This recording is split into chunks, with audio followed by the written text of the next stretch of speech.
హరే కృష్ణ. ప్రతి ఒక్క భక్తులకి పేరు పేరున మీ అందరి పాదాలకి నా ప్రసాదు వందనాలు.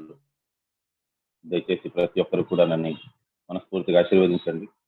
సరైన వాక్యాలు సరైన సమయానికి సరైన ఉద్దేశంతో వచ్చేలాగా ఈరోజు నా గురువు గారు అయిన జయపతాక్ మహారాజు వారు మరియు శ్రీల ప్రభుపాదుల వారు నాకు ఎంత మేరాన్ని పలికిస్తారో అంత మేరాన్ని పలుకుతాను.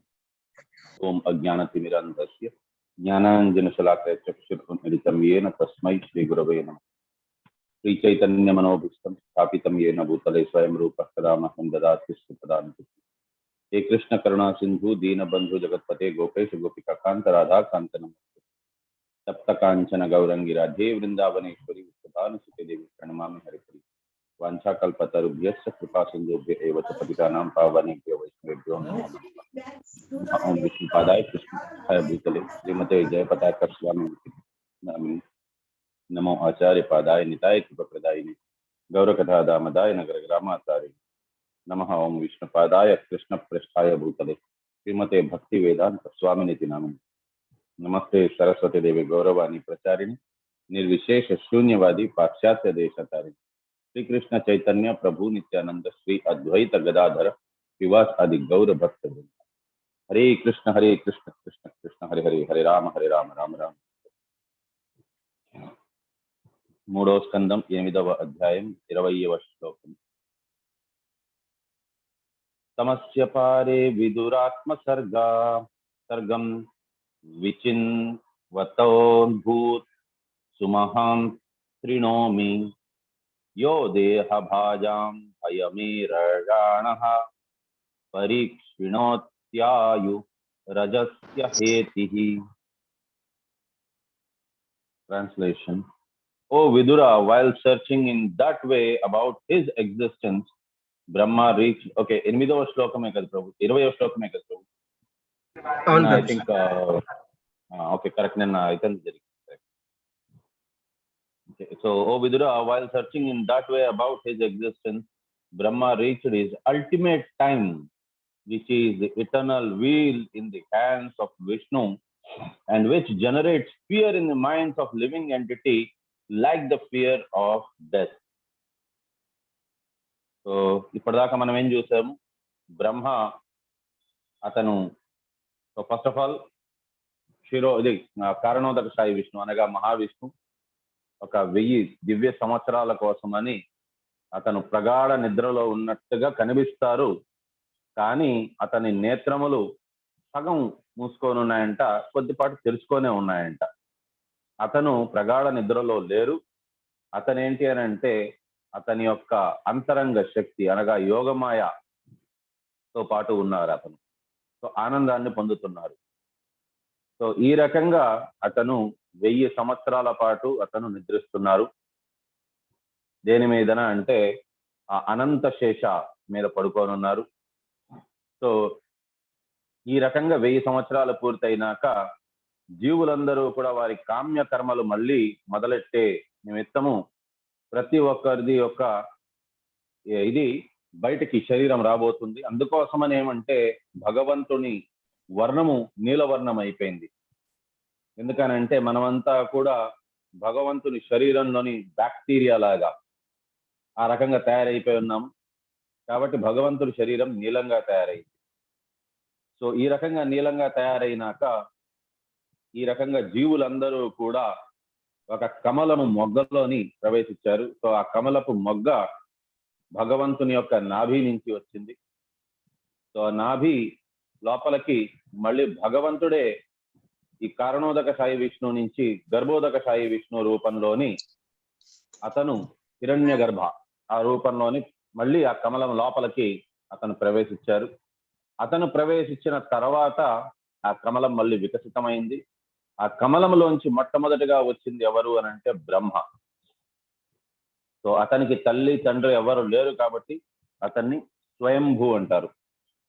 సో స్వయంభూలాగా అతను వచ్చారు. వచ్చిన తర్వాత నెక్స్ట్ అతను 4 దిక్కుల్లోని ఇటు అటు చూస్తున్నారు. నేను ఎక్కడి నుంచి వచ్చాను, అసలు నేను ఈ కమలం ఏంటి, కిందన నీళ్ళేంటి అని. సో ఫస్ట్ ఆఫ్ ఆల్ ఆ కమలం వికసించగానే ఆ వెలుతురు బాగా వచ్చింది. ఆ వెలుతురుతోని ఉష్ణంతోని అందులోపల ఆ కింద నుండే ఆ నీళ్ళంతా కూడా ఎండిపోయిందంట. సో ఎండిపోయినాక అప్పుడు అతను చూశారు, నేను ఎక్కడి నుంచి వచ్చాను, ఏంటిదంతా అని. సో అతను వెతికేదానికి ప్రయత్నించారు, 4 దిక్కుల్లోనే చూశారు. దానివల్ల 4 శిరస్సులు అతనికి వచ్చింది. అయిపోయినాక అతను వెతకడం స్టార్ట్ చేశారు అన్ని పక్కల. ఈ లోపల మళ్ళీ ప్రళయం అనేది స్టార్ట్ అయింది. సో దానివల్ల నీళ్లు మళ్ళీ నిండుకున్నాయి. చక్రవాకంలాగా తిరుగుతూ ఉన్నింది, కమలం కూడా తిరుగుతూ ఉన్నింది. అతనికి అప్పుడు అనిపించింది, బహుశా ఈ కమలపు కింద భాగము నుంచి నేను వెళ్తే నాకు తెలుస్తుంది నేను ఎక్కడి నుంచి పుట్టాను అని. సో ఈ రకంగా 100 ఏళ్ళు పాటు అతను వెతుకుతూ ఉంటారు. ఆల్మోస్ట్ భగవంతుని నాభి దాకా చేరుకోబోతూ ఉంటారు. కానీ అతనికి ఇంకా చాలు, మనం వెతికినా మనకు దొరక్కపోవచ్చు అని అప్పటికే చాలా లోతు దాకా వెళ్ళారు. కనిపించకపోయేసరికి మళ్ళీ తిరిగి వచ్చేసారు.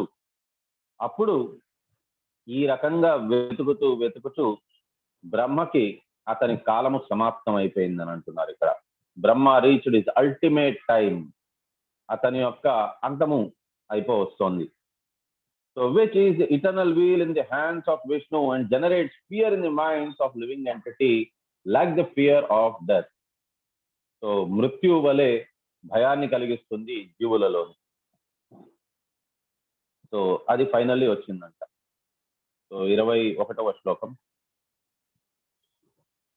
తతో నివృత్తో ప్రతిలబ్ధ కామః సవధిష్ణయా మా సాధ పునః సదేవః శనైర్జితశ్వాస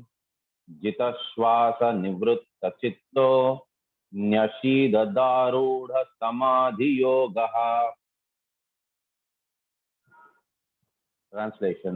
Thereafter, being unable to achieve the desired destination, he retired from such searching and came back again to the top of the lotus. Thus, controlling all objectives, he concentrated his mind on Supreme Lord. Thereafter, being unable to achieve the desired destination, he retired from such searching and came back again to the top of the lotus. Thus, controlling all objectives, he concentrated his mind on the Supreme Lord. Purport by Srila Prabhupada. Jai Srila Prabhupada. Samadhi involves concentrating the mind upon the supreme cause of all, even if one is unaware of whether his actual nature is personal, impersonal, or localized. So ఇక్కడ భగవంతుడి గురించి ఇతను సమాధిలోనే ఉన్నారు. So మనం అష్టాంగ యోగంలో చూసాం. అష్టాంగ యోగంలో 8 అంగాలు ఉంటాయి. యమ, నియమ, ప్రాణాయామ, ప్రత్యాహార, అవన్నీ కూడా. సో ఆ రకంగా ఆఖరిది ఏంటి అని అంటే సమాధి. సమాధిలోని భగవంతుడు అంటే కృష్ణుడి మీద, దేవాది దేవుని యొక్క పాద పద్మముల మీద ఫోకస్ అనేది పెట్టుకోవాలి. సో వారు ఎటువంటి వారైనా కావచ్చు, జ్ఞానులైనా కావచ్చు, యోగులైనా కావచ్చు, లేక భక్తులైనా కావచ్చు, ఎవరైనా కావచ్చు. కానీ భగవంతుని మీద వారు దృష్టి కేంద్రీకృతం చేసుకొని వారు తపస్య అనేది చేస్తేనే అది సమాధి అనిపించబడుతుంది. సో జ్ఞానులు, యోగులు ఏంటి అని అంటే వారు భగవంతుని యొక్క బ్రహ్మన్ రూపాన్ని లేకపోయిందా నెక్స్ట్ భగవంతుని పరమాత్మ స్వరూపంలోనే వారు చూస్తారు. కానీ భక్తులు మాత్రం భగవంతుణ్ణి భగవాన్ స్వరూపంలోనే చూస్తారు. ఆ దివ్యమైన, ఆ త్రిభంగ్యాకారమైన, ఆ అందమైన ఆ రూపాన్ని వారు దృష్టిలో పెట్టుకొని వారు దానికి, ఆ రూపానికి నమస్కారం పెట్టుకుంటారు. అందుకోసం మందిరానికి వెళ్ళినప్పుడు చూడండి, ఎవరైనా సరే కూడా భక్తులు, ఈవెన్ మనమైనా సరే కూడా అందరం ఎలా చేస్తామంటే ఫస్ట్ భగవంతుని పాద పద్మముల దగ్గర నుంచి తీసుకొని నమస్కారం పెట్టుకుంటాం. ఫస్ట్ ఇది ఎటిక్వెట్. టెంపుల్కి రాగానే ఫస్ట్ గురు మహారాజ్కి అనగా శ్రీల ప్రభుపాదుల వారికి నమస్కారం పెట్టుకోవాలి. అది కూడా ఎలాగా అని అంటే స్ట్రైట్ గా పెట్టుకోకూడదు. ఇది శ్రీల ప్రభుపాదుల వారికి అడ్డంగా మనం పెట్టుకోవాలి. ఆ రకంగా నమస్కారం అతనికి పాదాల దగ్గర పడిపోవాలి. సో నెక్స్ట్ అక్కడ నమస్కారం పెట్టేటప్పుడు గురువు ప్రణామ మంత్రం చదవాలి. సో గురువు ప్రణామ మంత్రం చదివిన తర్వాత నెక్స్ట్ కృష్ణుడికి మనం నమస్కారం పెట్టుకోవాలి. అది కూడా స్ట్రైట్ గా పడకూడదు. సో మనం పర్పెండిక్యులర్ గా భగవంతుడు స్ట్రైట్ అంటే మన ఎదురుగా ఉండేటప్పుడు మనం దానికి పర్పెండిక్యులర్ గా మనం నమస్కారం పెట్టుకోవాలి. మన ఎడం పక్క నుంచి కుడి పక్కకి ఆ రకంగా నమస్కారం పెట్టుకోవాలి. సో దట్ మన ఎడం భుజం మనకి భగవంతుడి సైడ్ లేకపోతే ప్రభుపాదుల వారి సైడ్ ఉండేలాగా ఆ రకంగా నమస్కారం పెట్టుకొని సాష్టాంగ ప్రణామం, అక్కడ భగవంతుని ప్రార్థనలు చేసుకోవాలి. చేసుకున్న తర్వాత భగవంతుడి దర్శనం కూడా ఎలా స్టార్ట్ చేయాలి అని అంటే, మెల్లిగా మనం ఫస్ట్ పాదాలకి, కృష్ణుడు పాదాల వంక చూసి పాదాల నుంచి మెల్లిమెల్లిగా అలా దృష్టిని మనం పైకి తీసుకురావాలి. సో ఇది నమస్కారం పెట్టే పద్ధతి. కాకపోతే మనం ఆల్రెడీ చూసాము, మనకి భాగవతంలోనే కుంతీదేవి నమో పంకజ నాభాయ అనేసని నాభి నుంచి నమస్కారం పెడతారు. సో పాదాల నుంచి నమస్కారం స్టార్ట్ చేయరు. అది ఎందుకు అని అంటే అక్కడే ఇచ్చేస్తున్నారు.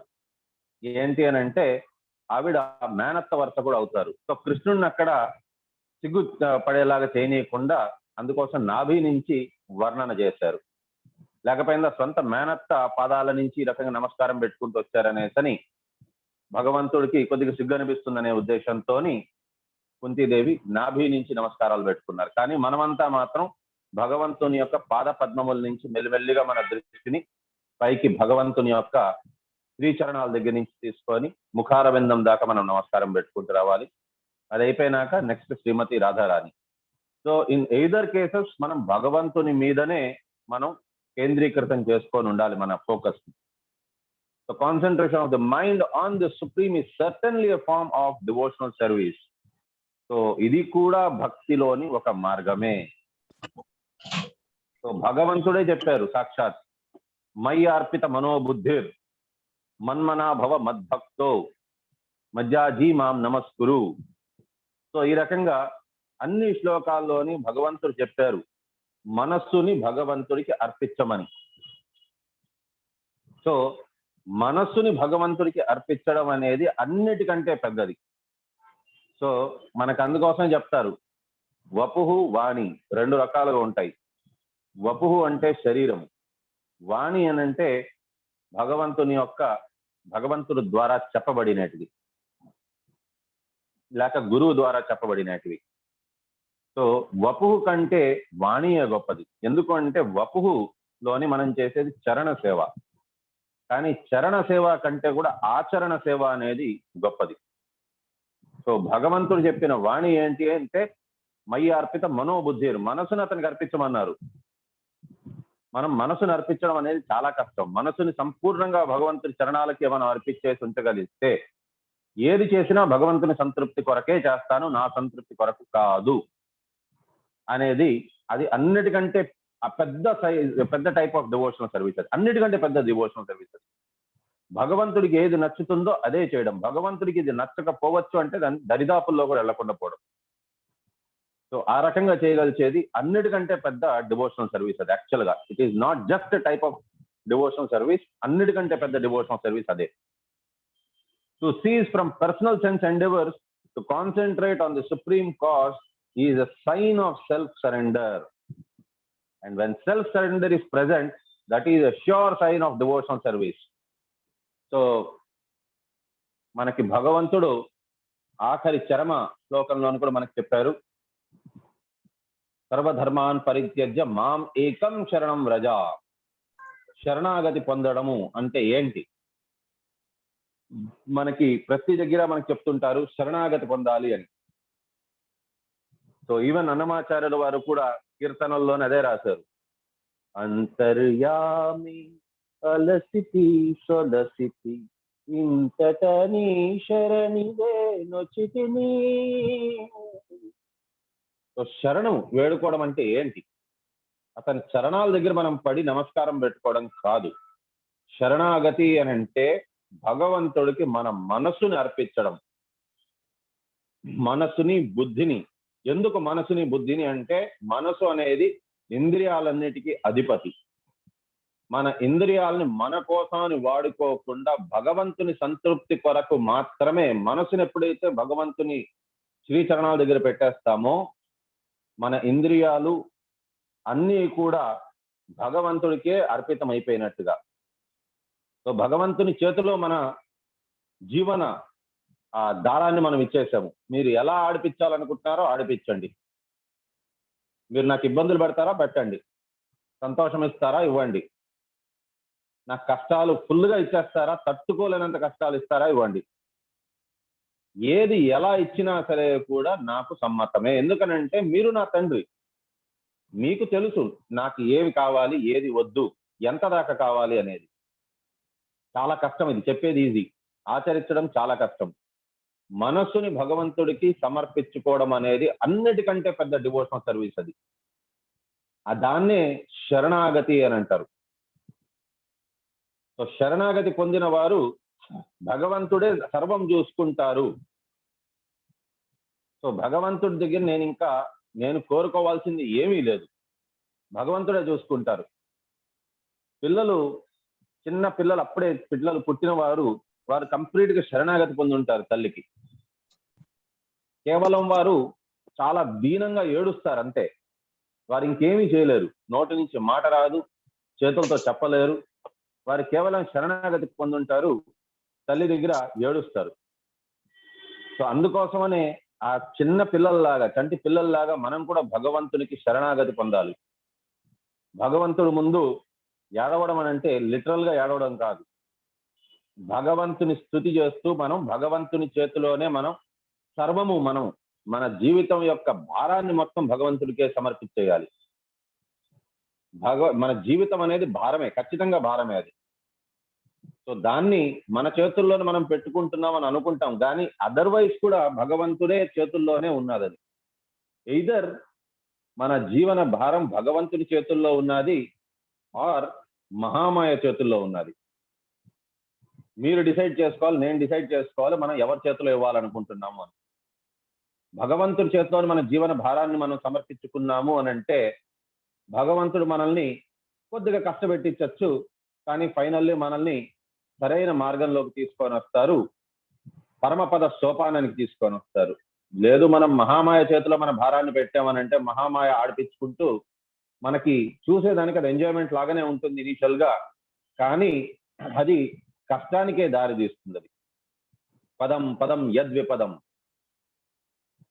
సో మనం ఎవరి చేతికి మన జీవన భారాన్ని ఇస్తాము అనేది మన చేతుల్లో ఉన్నది.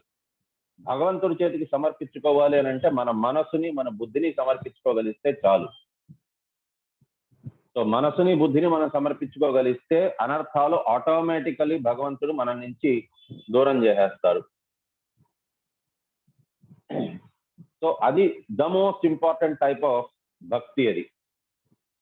సో ఎవరైతే ఈ రకంగా చేసుకోగలరో వారికి సంపూర్ణంగా భగవంతుడు వారికి ఒక భక్తి అనేది అది ఇస్తారు. సో మాంచాయో అభ్యవిచారేణ భక్తి యోగేన సేవతే సగుణాన్ సమయతిత్యాన్ బ్రహ్మభూయాయ కల్పతే. సో ఎవరైతే పరిపూర్ణమైన భక్తితోని భగవంతుడిని కొలుస్తారో వారికి భగవంతుడు సర్వము వారికి అందిస్తారు. So each and every living entity needs to engage in devotional service to the Lord if he wishes to understand the ultimate cause of his existence. So first of all, అసలు cause of existence అనేది తెలుసుకోవాలి. ఎంతమంది అసలు ఆలోచిస్తాం? ఎంతమంది parents తన పిల్లలకి చెప్తారు, నువ్వు పుట్టిన దానికి కాజ్ ఏంటి అనేది నువ్వు తెలుసుకోవాలి నాయనా అని. పిల్లలు చెప్పాలంటే ఫస్ట్ మనకు తెలిసి ఉండాలి అసలు మనం ఎందుకు పుట్టాము అని. మనకెవరికి కూడా సర్వసాధారణంగా ఎవ్వరు ఈ క్వశ్చన్ ఎప్పుడు అడిగుండము, ఎవరిని అడగాలనేసని ప్రయత్నించుండము, ఎవరికైనా కనీసం మీకైనా ఇది తెలుసా అనేసని కూడా అడగలేదు. ఎందుకనంటే ఇది ఒక ట్యాబు. మన ఈ భౌతిక ప్రపంచంలోని ఇలాంటి ప్రశ్నలు అడిగితే వీళ్ళకి మతిస్థీమితం లేదు అన్నట్టుగా అనుకుంటారు. అదే మీరు అనండి, జీవితంలో ఏం అవ్వాలనుకుంటున్నావో అది మీకు తెలుసా అని. యాక్చువల్గా ఏదైతే మన కంట్రోల్లో లేదో దాని గురించి మనం వెతుక్కుంటున్నాం. సో కొంత కంట్రోల్ ఉండొచ్చు, కానీ ఫస్ట్ థింగ్ ఏంటి అని అంటే అథాతో బ్రహ్మ జిజ్ఞాస. అసలు ఎందుకు వచ్చాం మనము? బ్రహ్మ అంత గొప్ప తెలివైన జీవి, అంత గొప్ప వ్యక్తి. సో ద్వాదశ మహాజనుల్లోని ఫస్ట్ వచ్చిన వ్యక్తి స్వయంభూ, శంభు, నారద, కపిల. వారిలోని ఫస్ట్ ద్వాదశ మహాజనుల్లోని ఫస్ట్ స్వయంభూ వస్తారు. సో అంత గొప్ప వారు అతను చేసిన మొట్టమొదటి పని ఏంటి అని అంటే అథాతో బ్రహ్మ జిజ్ఞాస, నేను ఎవరిని, అసలు ఎందుకు వచ్చాను అనేది తెలుసుకోవడానికి ప్రయత్నించారు జీవితకాలం అంతా. కానీ ఎవరు కూడా మనలోంచి ఏ ఒక్కరు కూడా ఎప్పుడు ప్రయత్నించలేదు. సో మనిషి యొక్క జీవనం, అసలు ఇంటెలిజెంట్ లైఫ్ స్టార్ట్ అయ్యేది ఎక్కడ స్టార్ట్ అవుతుంది అని అంటే అథాతో బ్రహ్మ జిజ్ఞాస, అక్కడ స్టార్ట్ అవుతుంది. ఒక ఆర్యన్ లైఫ్ స్టార్ట్ చేయాలి అని అంటే అథాతో బ్రహ్మ జిజ్ఞాస నుంచి స్టార్ట్ అవుతుంది. ఎండ్ అయ్యేది ఎక్కడ ఎండ్ అవుతుంది అని అంటే వాసుదేవ సర్వమితి అనే దగ్గరతో ఎండ్ అవుతుంది అన్నమాట. సర్వము శ్రీకృష్ణుడే. ఏది చూసినా, ఏది చూడకపోయినా, ఏది కనిపించినా, ఏది కనిపించకపోయినా అన్నిటికీ కూడా కృష్ణుడే కారకుడు. సో వాసుదేవ సర్వమితి, ఆర్ ఇన్ అదర్ వర్డ్స్ గోవిందమాది పురుషం సర్వ కారణ అనేది తెలుసుకోవడం అనేది ఫైనల్ ఇదన్నమాట. భక్తుడుగా అది మనం తెలుసుకోగలము ఫైనల్ గా.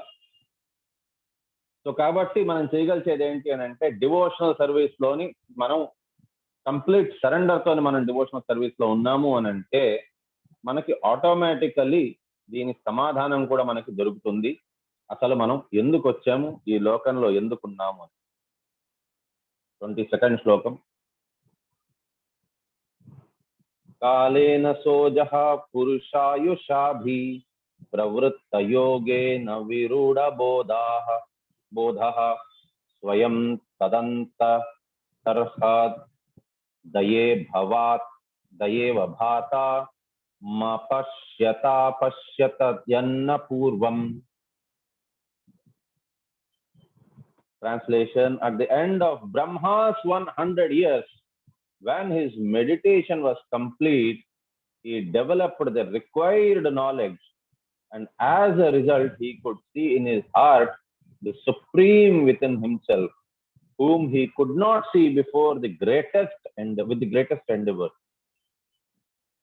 Translation: at the end of Brahma's 100 years, when his meditation was complete, he developed the required knowledge, and as a result, he could see in his heart the Supreme within himself, whom he could not see before with the greatest endeavor. Purport by Srila Prabhupada. Jai Srila Prabhupada. The Supreme Lord can be experienced only through the process of devotional service and not by one's personal endeavor in mental speculation. The age of Brahma is calculated in terms of Divya years, which are distant from the solar years of human beings. So, Brahmaki 100 ఏళ్ళు పూర్తయిపోయింది.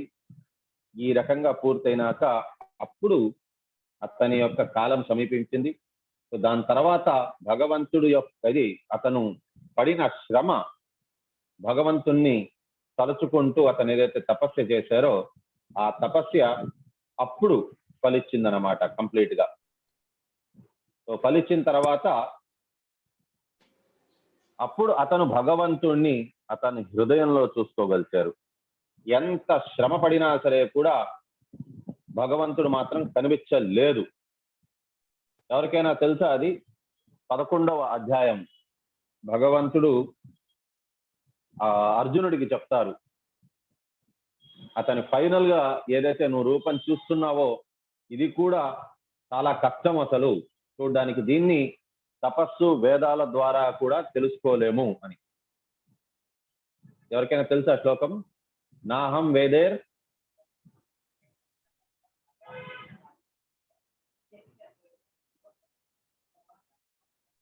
నదానైన తపస నాహం వేదైన తపసా నదానే చ చేజ్యయ సత్య ఏవం విధో దృష్టవానపి యాం యథా.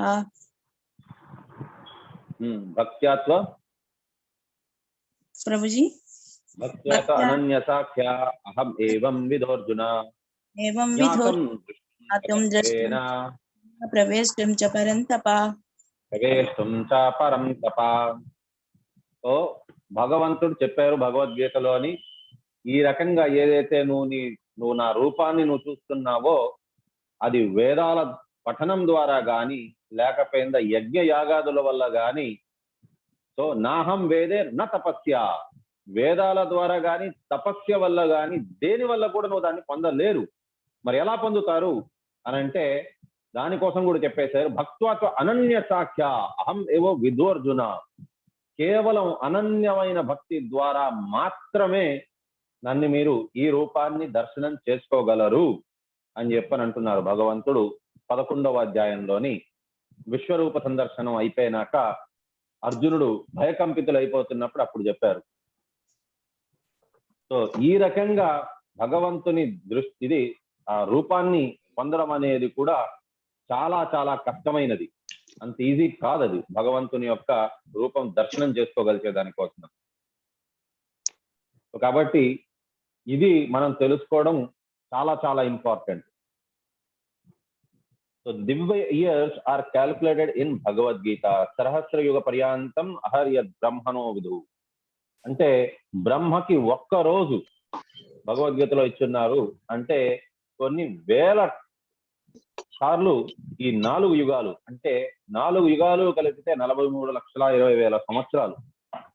So దాన్ని 1000తోని గుణిస్తే ఎంతైతే వస్తుందో అది ఒక బ్రహ్మ యొక్క ఒక్క రోజు అంతే.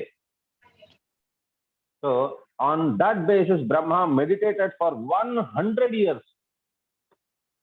అంటే 43 × 10⁵ వేసుకుంటే ఒక్క దివ్య యుగం, అంటే 43 × 10⁸ వేసుకుంటే అది ఒక బ్రహ్మ యొక్క ఒక్క రోజు. సో ఇంటూ 365 వేసుకున్నాము అని అంటే 43 × 365 × 10⁸ వేసుకున్నామంటే అది బ్రహ్మ యొక్క 100 ఏళ్ళు, 100 ఏళ్ళు. అన్ని సంవత్సరాల పాటు అంటే హ్యూమన్ ఇయర్స్ ప్రకారంగా బ్రహ్మ తపస్య చేశారు భగవంతుణ్ణి అర్థం చేసుకునేదానికి. మనలోంచి ఎంతమంది అంత చేయగలరు? జీవితం అంతా కూడా కేవలం భగవంతుని కోసమనే. చాలా కష్టం అది. అది చెయ్యాలి అని అంటే ఆ బ్రహ్మకే సాధ్యమవుతుంది, లేకపోయిందా ఒక ఫుల్ టైం డివోటీకే సాధ్యమవుతుంది. బ్రహ్మ అతని యొక్క పనులనన్నిటినీ కూడా పక్కన పెట్టి బ్రహ్మ భగవంతుణ్ణే కోరుకుంటూ, భగవంతుడు ఎవరింతకీ నన్ను సృష్టించింది అది తెలుసుకోవాలి, నా సృష్టికర్తని నేను తెలుసుకోవాలి, అతనికి నేను శరణాగతి పొందాలి అనే ఒకే ఒక్క ఉద్దేశంతో బ్రహ్మ నిండు 100 ఏళ్ళు అతను తపస్సు చేశారు.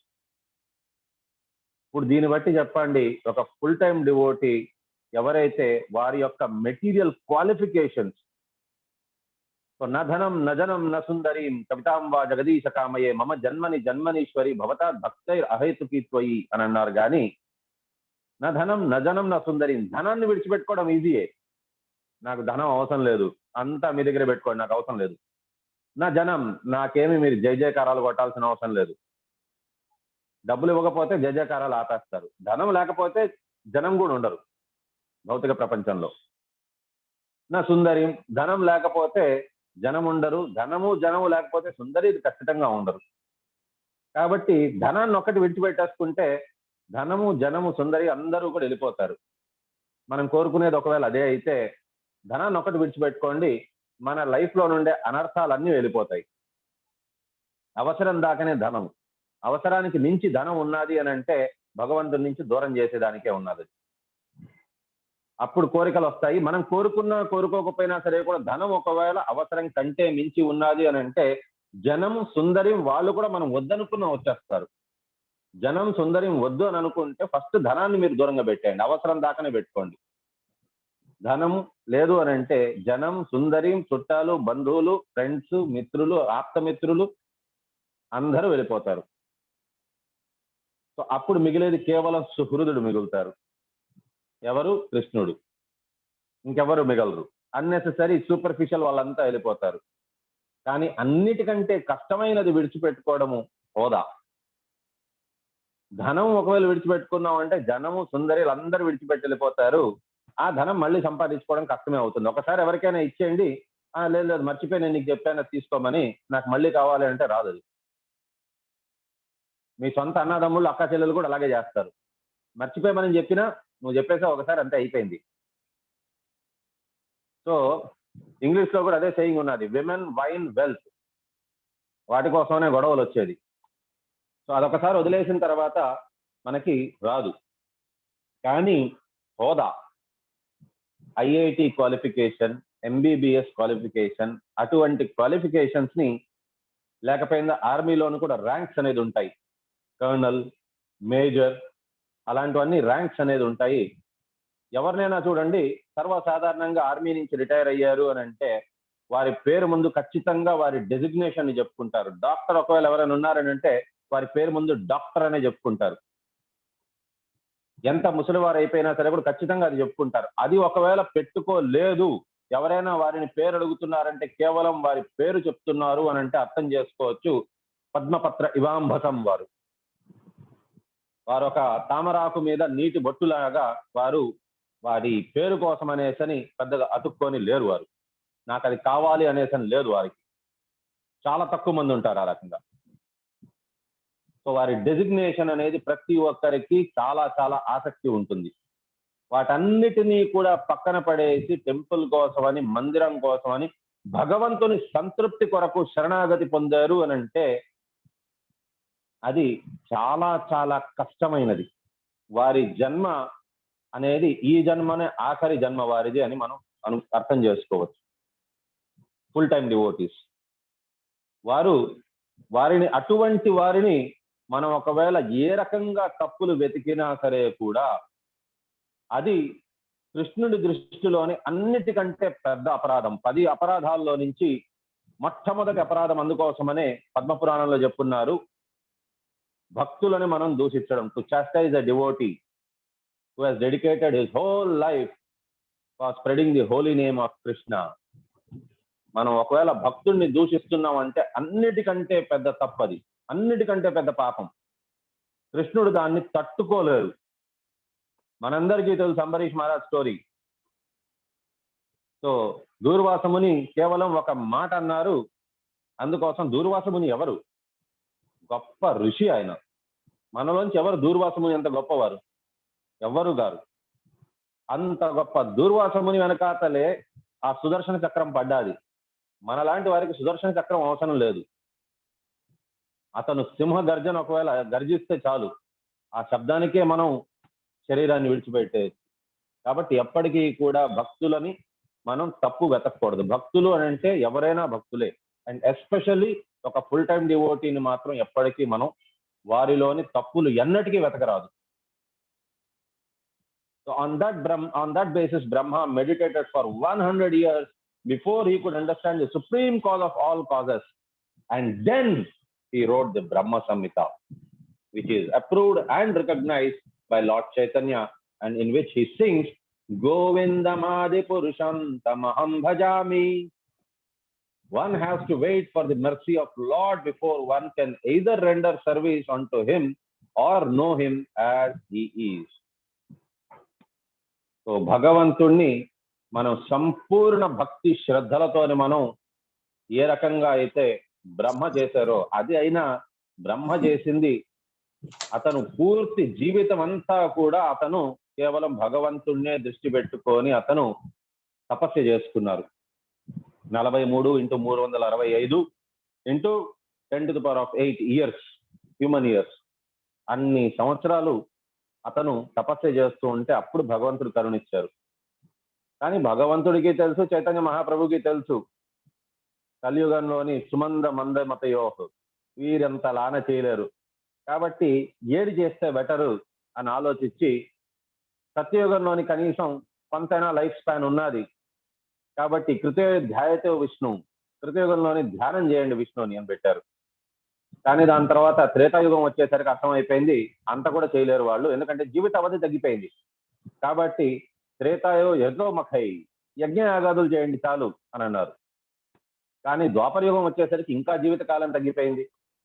కాబట్టి ద్వాపరే పరిచర్యాయ, మీరంతా యజ్ఞయాగాదులు అంతా చేయలేరు కానీ మీరు కనీసం విగ్రహ అర్చన ఒకటి చేసుకోండి చాలు అన్నారు. కానీ కలియుగం వచ్చేసరికి వీరికి ఇది కూడా కాదు, వీరు ఇది కూడా చేయలేరు, అర్థమైపోయింది. కాబట్టి కలో తద్ హరి కీర్తన, హరి యొక్క కీర్తన చేసుకోండి చాలయ్యా అన్నారు.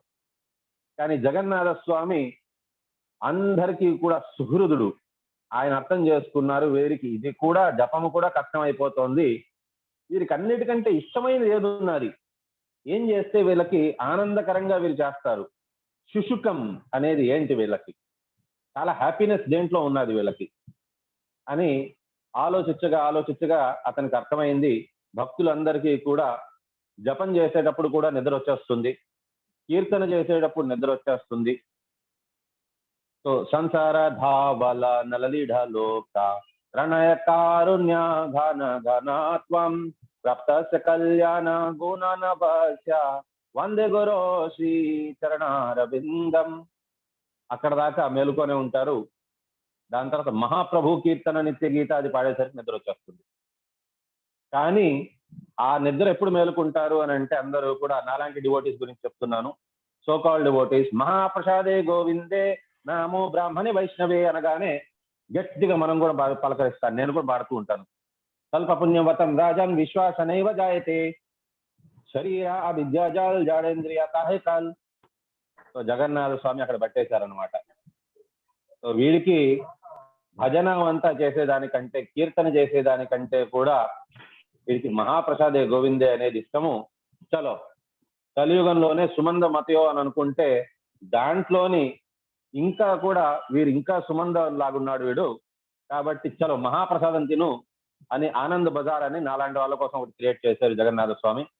అక్కడ అన్ని రకాల ప్రసాదాలని భగవంతుడికి భోగాన్ని అర్పించిన తర్వాత అక్కడ పెడతారు, దాన్ని పుష్కలంగా తినండి, ఆ రకంగా మీరు భక్తి చేసుకోవచ్చు అని పెట్టేశారు. సో కాబట్టి ఈ రకంగా మనం భగవంతునికి మన యొక్క శరణాగతి అంతా పొందిన తర్వాత చేయవలసింది ఏంటి అని అంటే, భగవంతుడి యొక్క కృప కోసమని మనం ఎదురు చూడడం. భగవంతుడు ఎప్పుడైతే తన తెర తను తొలగించాలి అని అనుకుంటారో అప్పుడు భగవంతుడు మనకి దర్శనాన్ని ఇస్తారు.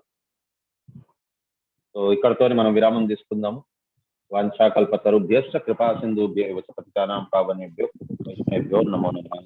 వైష్ణవేదికి జయ.